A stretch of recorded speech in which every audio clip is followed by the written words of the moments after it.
Segunda-feira, dia de análise técnica neste fecho de contas com Luís Correia Tavares, da World Spread. Olá, Luís, muito Olá. boa tarde. Boa tarde. Começamos, nem de propósito, pelo ouro. Ouro que os bancos centrais voltaram a comprar. Há estimativas para que o valor continue a subir, apesar de estar a bater máximos sucessivos há muitos meses. O que é que nos diz a análise técnica?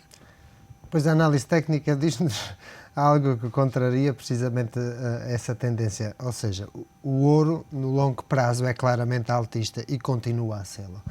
A verdade é que desenvolveu um duplo teto até agora, portanto, entre agosto e setembro tem uma figura que é um duplo teto na zona dos 1920.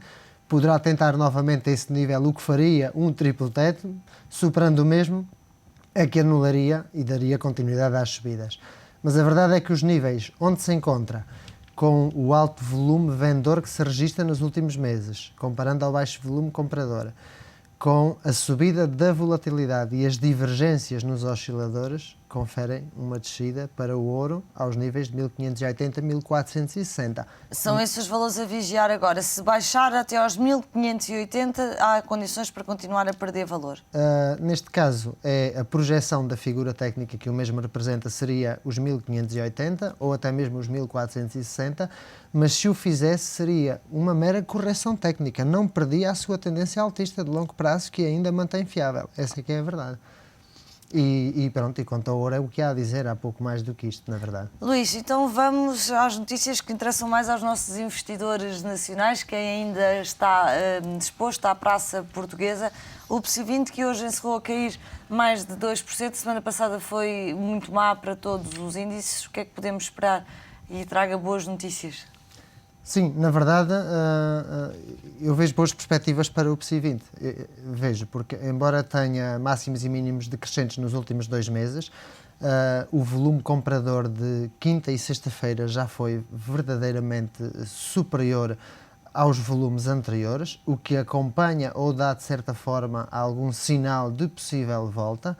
Há divergências nos osciladores, isso também é um facto, e se observarmos no seu mais longo prazo, verificamos que o mesmo formou um chão, portanto, no mês de setembro, logo no princípio, no nível de 5.635, igual que o que fez, portanto, em março de 2009. Isto poderá ser um grande duplo chão, na realidade. Altura, deixe-me interrompê-lo, março de 2009, que é um mês muito marcante para os mercados, que foi o ponto mais baixo depois da crise financeira. Precisamente.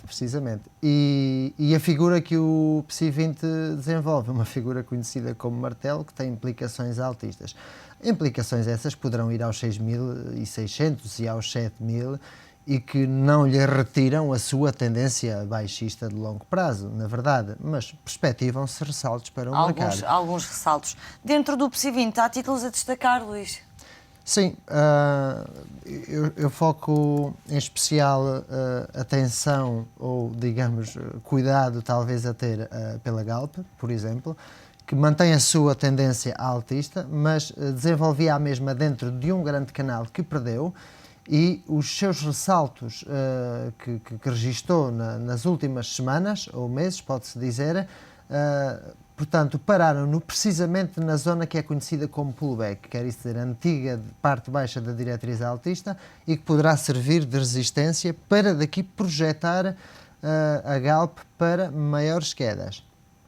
Portanto, para aqueles que gostariam de estar na Galp, o que eu diria era esperar por ver superado o nível dos 15 euros para poder, sim, tomar atitudes. Até que eu mesmo não o faça, a minha sugestão é estarem quietos. Fica a ideia, então, de que a Galp, nesta altura, é observar com cuidado. Luís, e porque Portugal tem vindo a ser muito arrastado também por aquele que é o comportamento nas praças europeias, vale a pena um comentário alargado a esta matéria, no sentido do que é que podemos esperar, de facto, do comportamento dos índices europeus. Hoje vimos a praça alemã a liderar as quedas. Sim, vimos, mas de facto aquilo que verificamos com o fecho semanal, portanto, que é esse que no mais longo prazo nos dá alguma ideia mais fiável, é que de facto o DAX desenvolveu uma vela envolvente altista na parte baixa de um canal altista, exatamente, e que lhe dá e confere alguma fiabilidade. Quer isto dizer, o ponto dos 5.000 foi o seu ponto de paragem, um suporte bastante importante, e daqui eu estou otimista. Eu penso que ele irá realizar saltos, portanto, mais fortes. As correções do dia de hoje e possivelmente do dia da amanhã são perfeitamente normais face à verticalidade dos saltos realizados a semana anterior. Um outro indicador que já falámos aqui algumas vezes é, neste caso, o FTSE 100. É um indicador relembramos adiantado. Que projeta, no fundo, aquilo que vai ser o comportamento futuro dos Precisamente. índices europeus. O que é que o FTSE 100 fez com o fecho da semana anterior? Pois pisou e superou a média móvel de 200 períodos. Esta média móvel marca uma tendência baixista quando nos encontramos com preços abaixo da mesma e uma tendência altista quando nos encontramos com preços acima da mesma.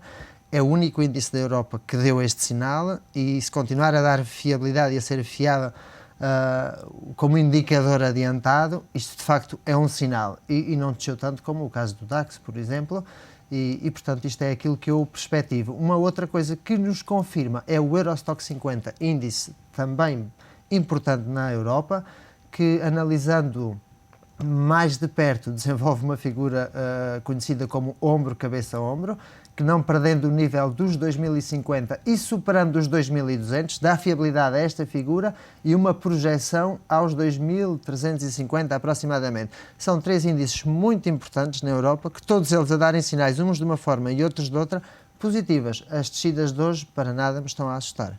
Luís, finalmente, um comentário ao euro, que assim, quem investe no cambial hoje está a perder dinheiro, que o euro está no valor mais baixo face ao dólar desde fevereiro.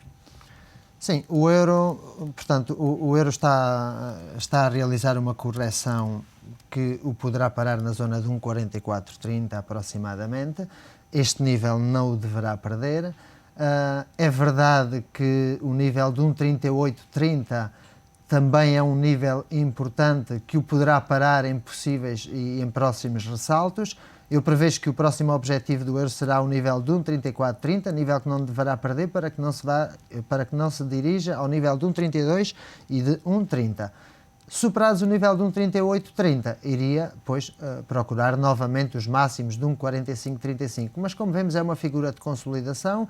Isto é uma tendência altista de mais meio prazo, pode-se assim dizer, meio-longo prazo, que mantém vigente e o nível a vigiar é 1,3430. É este que temos que vigiar por agora.